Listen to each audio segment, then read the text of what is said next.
अब ये टन टना टन टन टन टारा 9-2-12 किसका होगा, ये 4 तारीख को पता चल जाएगा। बिहार की सियासत में क्या होगा क्या नहीं होगा ये तो 4 जून को पता चलेगा। पर बिहार का चुनाव इस बार जबरदस्त चुनाव है। बिहार में 40 लोकसभा सीटें हैं। यहाँ पर इंडिया गठबंधन और एनडीए के बीच कड़ा मुकाबला है। ऐसे में हमने चिराग पासवान से बातचीत की और चिराग पासवान से जाना कि आखिर बिहार में चल क्या रहा है। तेजस्वी यादव को लेकर के भी हमने चिराग पासवान से बातचीत की। हमने चिराग पासवान से नीतीश कुमार की मुलाकात के बारे में पूछा। दरअसल चिराग पासवान ने नीतीश कुमार से आधा घंटा की मुलाकात की है और इस मुलाकात के कई मायने निकाले जा रहे हैं।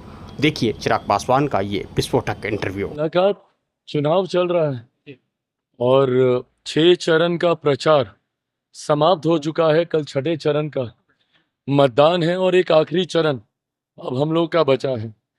तो चुनाव में क्या क्या हम लोग की रणनीति रही, किस तरीके से चुनाव में सारे पूरा गठबंधन एकजुट होकर हम लोग लड़ा है और आखिरी चरण में कैसे अब हम लोग बाकी अपनी पूरी ताकत इसमें झोंक दें।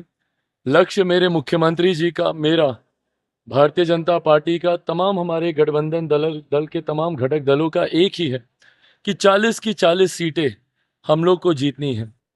और उस उद्देश्य के साथ पूरी मजबूती से पूरा गठबंधन एक साथ हम लोग चुनाव लड़ रहा। उन्हीं तमाम विषयों को लेकर चर्चा हुई। 6 चरण में क्या रहा, कैसा रहा, अलग अलग सीटों पे क्या रुझान रहे। मुख्यमंत्री जी ने हमारी तमाम सीटों की जानकारी ली। उनकी सीटों पर जहाँ जहाँ हम प्रचार, आज भी जैसे हम नालंदा में थे, हिलसा में थे, कल हम जाएंगे, अस्तामा में भी है, जहानाबाद में भी है।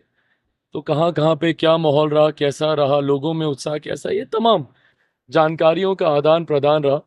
एक कर्टसी मुलाकात थी मुख्यमंत्री जी के।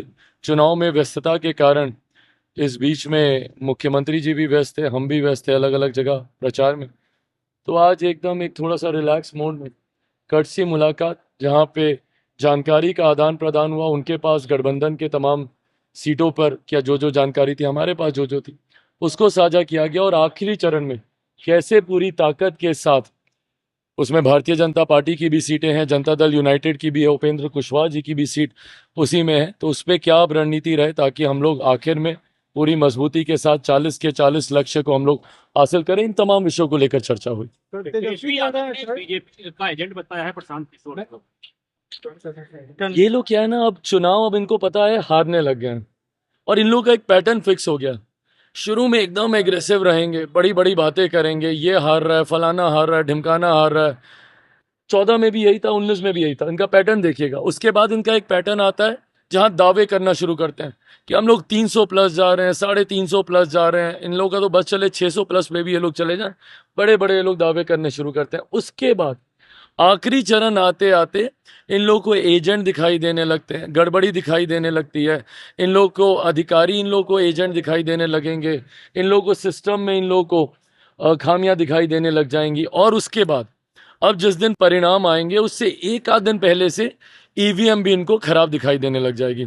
अभी ये लोग तीसरे फेज में चल रहे हैं जहां पे सारे अधिकारी भ्रष्ट हो जाएंगे, सारे एजेंट दिख जाएंगे, सब एक साथ धांधली करने लग जाएंगे। अभी ये उस वाले फेज में जा रहे हैं। अब आप देखिएगा 1 तारीख वाला मतदान होने के बाद जैसे आप लोग एग्जिट पोल लेकर आप लोग आना शुरू करेंगे तो ईवीएम पर ये लोग चढ़ जाएंगे, ईवीएम खराब है, ईवीएम पर ठीक रहा। हकीकत है इन लोग को अब इस बात का एहसास हो गया है कि बुरी तरीके से इन लोग की हार हो रही है।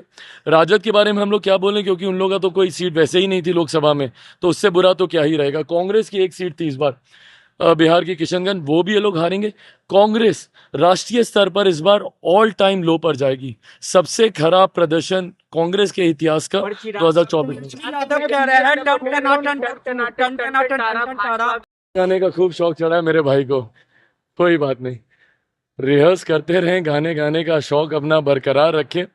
अब ये टन टना टन टन टन टारा 9-2-12 किसका होगा, ये 4 तारीख को पता चल जाएगा। बहरहाल गाने गाने से चुनाव नहीं जीते जाते, जनता का विश्वास जीतने से चुनाव जीते जाते हैं। चुनाव में गंभीरता को बनाए रखना जरूरी है। लोगों के 5 साल के भविष्य की आप बात कर रहे हैं, इतनी हल्की बातें चुनाव में एक गंभीर नेता से लोग अपेक्षा नहीं रखते हैं। बट हाँ, अपनी छवि वो ऐसी ही बनाना चाहते हैं तो उनको मुबारक।